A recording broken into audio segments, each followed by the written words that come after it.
Welcome to the Her Story Circle podcast, the podcast that brings you the extraordinary tales of everyday women who are changing the world.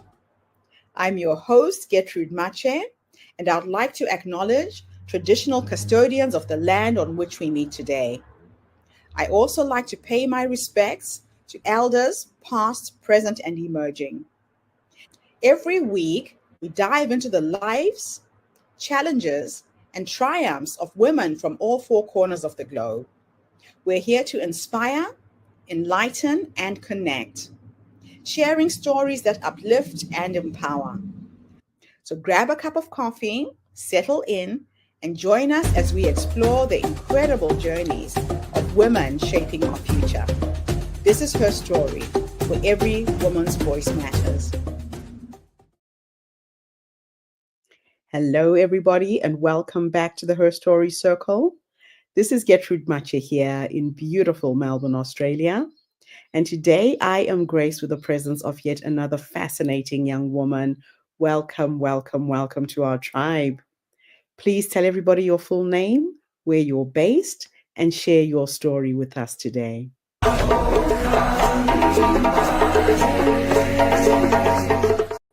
Hi, I'm Brandy Morton. I'm founder and CEO of Brandy Morton Marketing, and I'm really honored to be here today. Thank you so much, Gertrude. I'm really blessed to be here to share my story.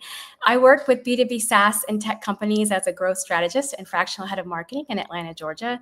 And my focus really is helping growth-minded teams scale smarter, build high-performing demand gen engines, refine their go-to-market strategies, and align their marketing efforts with revenue goals. And thank you again for having me. For me, marketing, especially in B2B, can be both highly strategic and deeply human. I think a lot of times in B2B, it's mistaken as being stodgy or stale, but really what we're doing is solving real problems for real people across nonlinear journeys with ever-growing buying circles and finding ways to do it with integrity and also with clarity. So I'm based in Atlanta now. I'm married, no kids, but I've got a dog, Leanna. You may see her in the background. She's my chief of staff. And originally, though, I'm from Charlotte, North Carolina, and I was raised in a home full of music and people and purpose. My parents both moved to North Carolina to help bring a lot more opportunities for themselves and for their kids. And my mom worked her way up from being a secretary to a director level position at her job. And my dad is a jeweler. He worked all day in the store and he'd come home and string pearls at night and sing while he did it. And they really pushed us to be the best we could be and work really hard in school so that we could also chart our own paths in life. And that taught me both a very strong work ethic. School was super important, but it also taught me a lot of warmth and what it really means to create opportunities, not just for yourself, but for others. And that followed me. I stayed in Charlotte for school. I wanted to be close to my family. Our house was the hub house. Everyone was welcome. We had lots of stray classmates and teammates that would join us at our house, and that fueled both a blend of ambition and empathy that really shaped me quite a bit. I studied communications and history and journalism in school. I am an avid sports fan. I've been one ever since I was a kid, and I was determined that there was one very particular path for me and one place to go, and that's all I wanted to do was to be a sports journalist. And I was lucky enough to achieve that goal and also learn at the same time that that wasn't what I wanted to do full time. So I finished up my studies. I was still in Charlotte. I had a job and it was fine, but I very quickly realized that maybe that wasn't it for me. I figured that there was more for me to do in this world and I needed to get busy figuring out what it was. So I chose Atlanta. It was close to home, so I could get home to see my family, but far enough away to say that I'd actually taken a decent leap. So I took my retail job, a few boxes of books and clothes, no real formal plan, and just ventured out on my own based on hope and hunger and vibes. And when I was here in Atlanta, I had the fortune to be at a great job. And I was there, I'll date myself a little bit, during the rise of smartphones. And so this was back when not everybody had a phone. There was a lot more choices. And I realized that I was fascinated, not by the phones, the tech was cool, but like why people were choosing particular ones. And a lot of the work was actually in the investigating in hearing people and what their needs were and what they were trying to accomplish, finding out where they were and their comfort level. And that fascination, that curiosity about people was really my first lesson in marketing. But at the time, I didn't know that's what it was. So I started to grow, to learn a little bit more, and realized it was time to take the next step in my journey and to take on my first marketing role. I had no formal training, just a mentor who took a great chance on me. I was very honest when I was interviewing. I told him I don't have any formal training. I don't have a marketing degree, but I've got a lot of hunger, a lot of ambition, and I promise I'll figure it out. And I did. I took the scenic route and lots of late nights, listening, Googling stuff at night, lots of testing, but really just learning to roll up my sleeves and do my best. At that time, too, I decided to also make good on the promise I made to myself, and that was to have my master's degree before I turned 30. So it was time to jump on that. The traditional route would have been to go get an MBA, to pick a specialty, and kind of ride that on to leadership. But I chose instead to get a master's in PR. I realized what I loved was trying to find ways to connect the dots between behavior and story and business impact. And that particular program really gave me the opportunity to do that. So I worked during the day at my marketing craft, and I worked on my grad degree at night. And I love that point in my story because it was about getting comfortable, not seeing all the chess moves, 5 or 6 steps ahead. And as a person with a bit of a perfectionist streak, I had to learn to let go of that perfection so I could continue to learn and move and grow. And I did continue to move. My career progressed into hands-on and strategic roles. I went from retail sales to affiliate marketing. I had done channel management and ultimately found my way to growth marketing, demand generation, and a head of marketing position. I worked across multiple industries. I did B2B, I did B2C. I worked in travel and fintech and SaaS and tech. And along the way, I had roles that had lots of data and no budget, others that had a lot of both, and everything in between. And each one of those steps really helped to sharpen that human-centered, data-informed approach. I really had to lean in and learn about these audiences, to stretch myself and learn about new industries as well. And I had the privilege to be the first marketer in the door, sometimes second marketer in the door, where we were building from the ground up or we were reinventing ourselves. I also had the privilege to take on a marketing leadership role after a merger and really lead with empathy and try to find ways to align with my teammates and also get us back to growth. There were also times where I was brought in to help scale systems or try to diagnose what was going on and find new paths forward. And throughout all of that, I found that my greatest satisfaction was in transforming complex marketing landscapes into clear, actionable strategies that drive growth and build alignment. I love to bring order to the chaos. There's always something to build on. There's always something to scale. And if you look, there's always something to learn in the data. And I realized that it was time for me to really fully commit to that vision. And that's the next step that led me into entrepreneurship. I've had an LLC for years and done some consulting, had clients, but I kept thinking to myself, particularly as I've gotten older, what if I built something that was mine, that was really of my own? And how would it be to fully align what I want to do and the love I work to do with the future that I want to build as well? And so that's when I decided to really lean in and have this become my full-time focus. I love entrepreneurship. It's really given me the flexibility to work on projects that I love. I can honor the work that I like to do and the life that I want to live and really truly build something that reflects my values. This part of the journey also has let me give me the opportunity to deliver immediate and strategic value to clients from 20 years of experience across different functions at all levels of marketing, while still making space for me to learn and grow and live my life. And leaning into entrepreneurship has also helped to help me rediscover a deep love of community. Community for me is really about shared learning and mutual support and knowing you're not navigating your journey alone. And that's why I love what Gertrude is building here. No matter how unconventional your path is, I've had the beauty of being embraced by tremendous peers and colleagues and mentors. And I want to be someone who also creates space for greatness, not just mine, but for others as well. So I try to find ways to give back, to stay active in the community, to remind myself to focus on what really makes me unique and find ways to give as much as I get. And those are the ways that you really attract your tribe. So I'm really proud of my path during the challenges and the twists and turns. And it's really taught me to be adaptable, and that continuous learning is essential. And again, I want to thank you, Gertrude, for giving me the opportunity to tell my story and have some time with you, who also has had a tremendous journey. It's absolutely awesome to have you here with our community today, Brandy. Thank you so much for sharing your story. Now, what drew you to marketing, and how did your early experiences shape your approach? Yeah, thank you.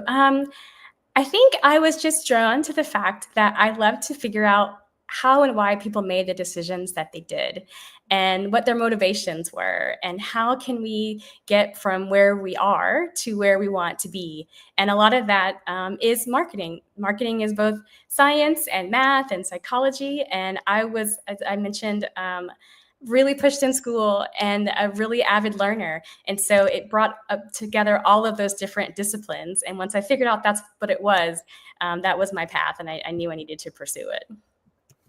That is awesome. It's interesting what happens when you hit on something that you really like and it turns into a job and a vocation. Mm-hmm. Now, how did you evolve from sales into leading your own marketing firm? What was it like branching out on your own? Sure. Well, I realized that I enjoyed sales because I liked to be around people. I like to have very clear goals. I like to accomplish those goals. And that transition actually from sales to marketing wasn't as hard as it sounds, because it's very similar: clear objectives, a clear customer profile, target audiences that are in mind. And I realized that I really enjoyed the doing of the marketing and the execution side of it. And I also enjoyed the leadership side as well. I had the opportunity early in my career to have leadership be a part of my vocation. I had interns. I worked my way up to being director and then head of marketing. And as much as I love to do it, I love to see other people be great at it too. And so once I had had that part of my career evolve, I then decided, I kind of want to get back to some of the doings. I like to balance the strategy and the execution. And so that's why entrepreneurship just kind of fit right in. And that led me to starting my own business. Wow. So, why do you believe marketing is often underestimated by business leaders? I think it's underestimated a lot of times because it can strictly be a cost center, depending on your approach. And like I said, I think to me, marketing is both art and science and math. I've always been a bit more on the science and math side, and I've had a great coach in my lifetime who said, always find a way to tie yourself to the money, right? Find ways to tie your efforts and your expertise to what's actually making a business impact. And I think there's a shift that's happening now, particularly in marketing with the tools and tech that we have, where it's a lot easier to do that. But not everybody, has had that as a focus or is able to connect the dots, really. And so I think when you can do that, when you can say, I've made an effort here, we put $1 here, we got this much back out of it, it really does start to kind of help shape hearts and minds. Marketing is one of those jobs everyone thinks they can do it until they have to do it. And it's a lot more involved and complicated than you think. But it's easy to align with people and really help them see value. Oh, I love that. Now, what's the biggest mistake B2B companies make when it comes to marketing strategy? I think one of the biggest mistakes that people make is marketing for the sake of marketing. I think any marketer has probably been in a situation where there's this huge goal or a big number to hit, and the approach really comes from kind of tactic to tactic or campaign to campaign, and can be very short-sighted. And as a marketer, we like to figure out ways to build sustainable growth, sustainable revenue, predictable revenue. And a lot of that starts with building that engine at the bottom, finding out ways to build a great foundation and then continue to make tweaks. And so it's slow and sometimes it's slow, but the point is that it's steady and consistent. And it also gives you room to grow and experiment and to test. And so I think a lot of times the expectation is, dollar for dollar, or we'll do this here and we're going to go viral the next day. But a lot of it really is that focus on getting super centered on your audience and doing the things that will work as a marketer. That's fantastic. Now, you focus on metrics.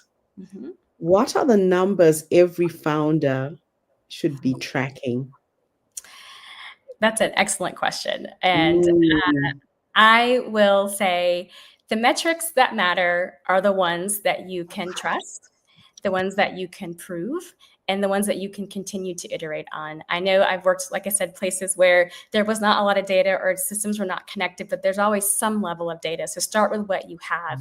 And as you know more, you can do more and you can do better. And ultimately, you want to connect your marketing efforts to the same types of metrics that finance is looking at, that the founders and CEOs are looking at. So mhm. KPIs around revenue, around business impact, around how much it costs to bring on a customer, how much it costs to keep them, and then being Yeah. able to track your channels and the revenue you're making there to real business impact and have the right attribution. So I'm going to give the marketing answer. It depends, because it depends on where you are on your journey, but it should always be something that tells a story about how you're impacting the business. I love that. Yeah, we do forget to look at the numbers sometimes Mm-hmm. when you're in the trenches and just doing the work. Mm-hmm. Mm-hmm. So, what does scaling smart, not hard mean to you in today's digital world? Scaling smart to me means having a good understanding of where you are, Yeah. having a good understanding of where you need to be, and making continuous improvement that's in the right direction. I see a lot of times um, moving from the one shiny object to the next shiny object, and it doesn't really give you the foundation that you need or the path to continuously grow. And so scaling smart is finding ways to make incremental improvement that is steady and will continue to progress. So maybe not 10 channels, right? If you're thinking about digital, maybe start with 2 and get really, really good at them. And then you pick up the third one. And maybe you don't have to do exactly what somebody else is doing, right? Really understanding your business and what you need and where you're trying to go. That's what smarter means for me. So, how do you blend data with empathy Mhm. in your client strategies? To me, the two are inextricably linked because the data always tells a story.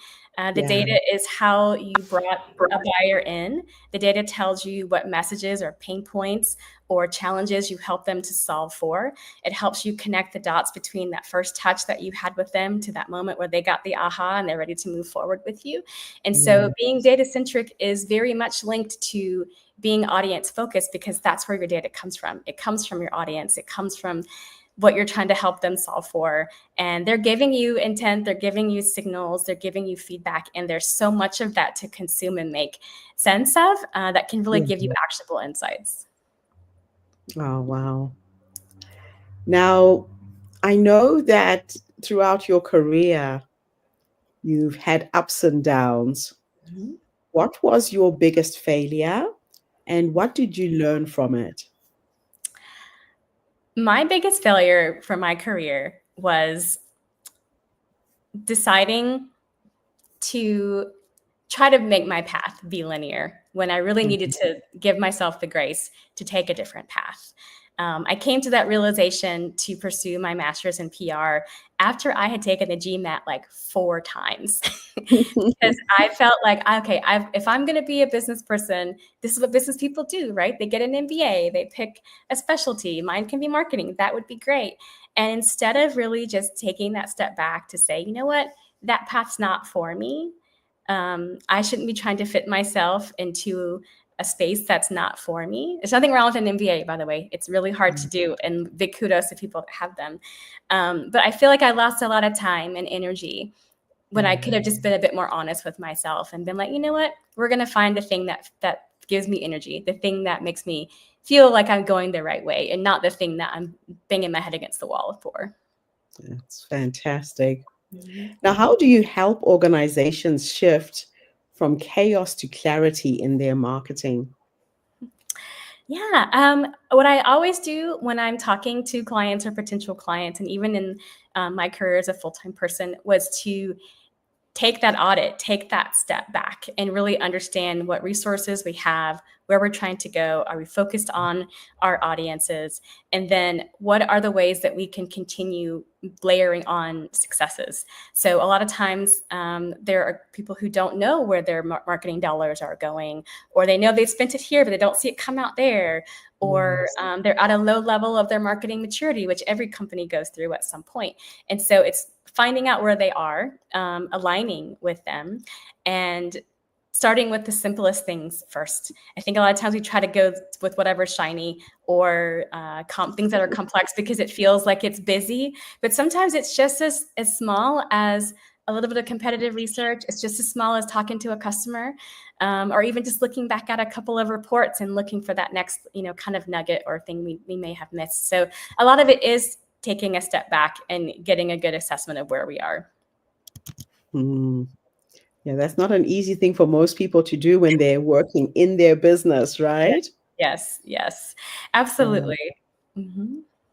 Now, can you share a moment when community transformed your work? Yes. Earlier this year, I had a trip planned out to visit a friend, and just so happened to meet with another friend that I had not actually met in person. We'd known each other for years, but had a digital relationship, had worked together on some projects. And she said, "Hey, let me come and meet you since you're going to be close to me." And we sat down, just kind of talking about things. It was great to just see her in real person. She's a real person. And she said, "You know what, Brandy? Where are you getting energy from? How have you helped anybody else, right? Have you figured out ways?" That's kind of mentioned I was thinking about transition and trying to figure out my next step. And she said, "Well, why don't you find a way to help someone else and see if that brings you clarity or, brings you a nugget to, kind of think through." And I did. I've found from that point on, I'd made a point to tap folks on the shoulder, have 15-minute virtual coffees with people, just hearing about their story. It's an interesting space now for marketers. There's a lot of transition in our world. And so even just those small gestures really helped me understand that I wanted to do more of that. I wanted to see what I could give in addition to, working with other people. And that also helped me toward choosing full-time entrepreneurship, because it was so much more fulfilling to be in the community and around other people with the same energy. Oh, wow. That is just so beautiful. Now, what is human-centered growth, and how does it differ from traditional marketing? Human-centered growth to me is pursuing a level of knowing your audience and personalizing your efforts toward them that I think we haven't been able to do a lot in the past, and we can do a lot easier now with AI and tools and tech and things that we have. And I think a lot of times it gets really cloudy when you add all those other elements, but at the end of the day, at the foundation of that is that there's another person on the side of this buying decision. And any growth that you're going to experience as a business comes from making a genuine connection with somebody else and helping to solve for their problems, helping them to understand that you align with them and you feel them. B2B is a lot more emotional than people think. People's jobs are on the line. Their growth is on the line. They want to look good for their boss. They want to make the right decisions. They just want to be good at their job. And as a human at the end of every decision. And so for me, that human-centered growth is being able to focus on those humans and their motivations, how you can generally help them and align with them, and then the growth will follow. Money always flows in the direction of value. I had a mentor say that one time, and I really loved it because it's true. If you can demonstrate value, if you can align with people, the growth and the money will follow. Yeah, that's so true. So what is one campaign or client win that you are most proud of? Oh gosh. One of my favorite campaigns was actually a solution launch, and it was not long after I had joined this particular company in the financial services space, and they were launching a new solution around governance, risk, and compliance. And at the time, there was a lot of GRC topics in the news. It was a bit of a pain point for a lot of our audiences, and so we decided to partner and launch this campaign. And we kind of sat down and said, a bunch of people across the marketing team and sat down and said, hey, this is a thing that's really affecting people. But it's a little bit of a dry topic. How do we make this so that it's useful and builds pipeline and checks all these boxes? And we actually kicked off the inaugural video blog series with that particular company, where we had, again, a human at the center of our campaign. It was our product director at the time who knew the subject backwards and forward. And the whole point was, he's keeping up with all these topics. It was like fireside chat style. He would sit down. This was in the news. This was happening. Let me explain to you what you can do. And we got a lot of great pipeline out of it, which of course was the goal. But lots of people who said, hey, I had no idea you guys did this. I had no idea where to go look for this information. And it actually spurred lots of other topical video series that we did with that particular company. And he was a great SME, and his LinkedIn blew up. He was getting recognized at trade shows, and hey, you're so-and-so. I saw your video, or I saw this. And so it was great to accomplish all those goals at once. But again, that the heart of that campaign was a person just trying to connect with another person. Yes. Yeah. That's really interesting. So how do you define success today versus 5 years ago? Oh gosh, 5 years ago, it was very much about speed and how much can I do and how perfect can I get this campaign and climbing a ladder. And a lot of that relies on external validation. And I think what's different for me now is my own internal validation. What do I like to do? How am I enjoying my time? What impact am I making? What kind of freedom do I have? What options are we building for myself and my husband? And that today it just feels a lot more rooted and a lot more intentional. Oh, that's really good. It's good when you can actually see how much you've evolved. So what does your daily wellness practice look like, and how does it impact your leadership? Sure. Well, I am an early riser, and I will have always said my inner child is an old lady. I love to go to bed early.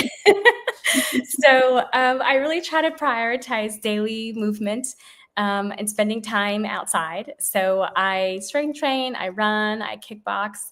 That's actually how me and my husband met. We were sparring partners at the gym. And so movement is a big part of my wellness. I make time to read every day. It's really important for me to do that. And I also I garden. So I'd like to spend lots of time outside. So I do try to stay as organized as possible. And my calendar is color coordinated. I have multiple of them. They are integrated together because I do want to make space for all those things. I want to make sure I'm doing right by my business, by the people that I'm working with and serving. And also making space for my personal life as well. So getting up early and going to bed early is my glamorous life. Oh, I love it. So what advice would you give to women who are starting over after 40? Start where you are. And you really know a lot more than you think you know. And your gut is to be trusted. I would say start messy, start small, just get started.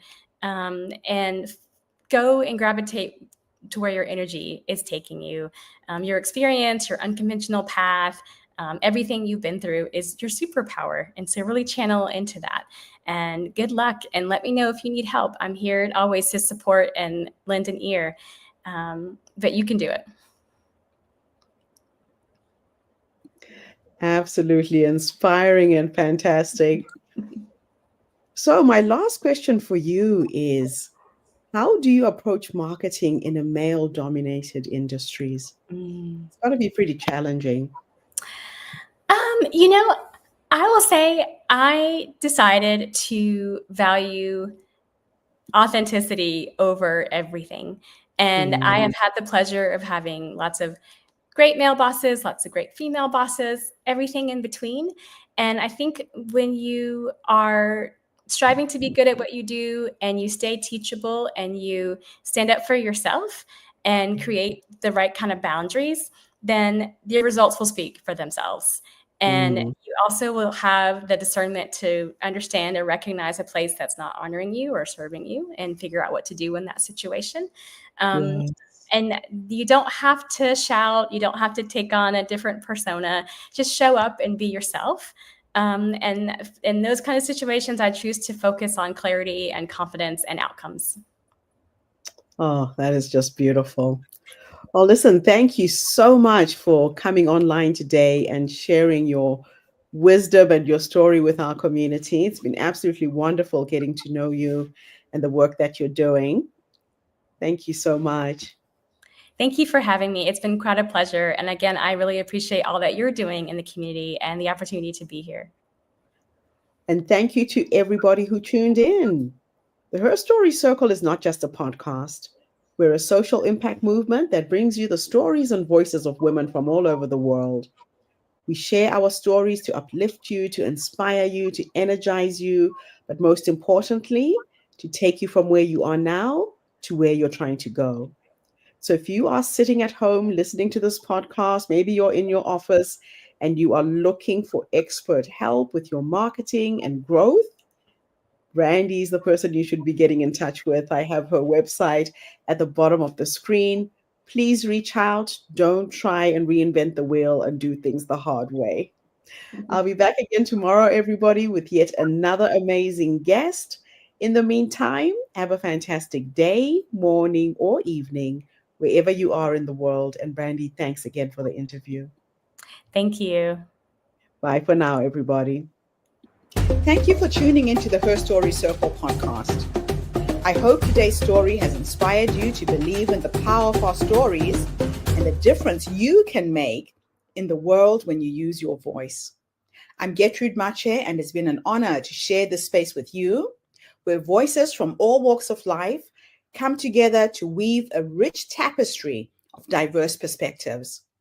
Don't forget to subscribe, rate, and review our podcast to help us share these stories with more listeners.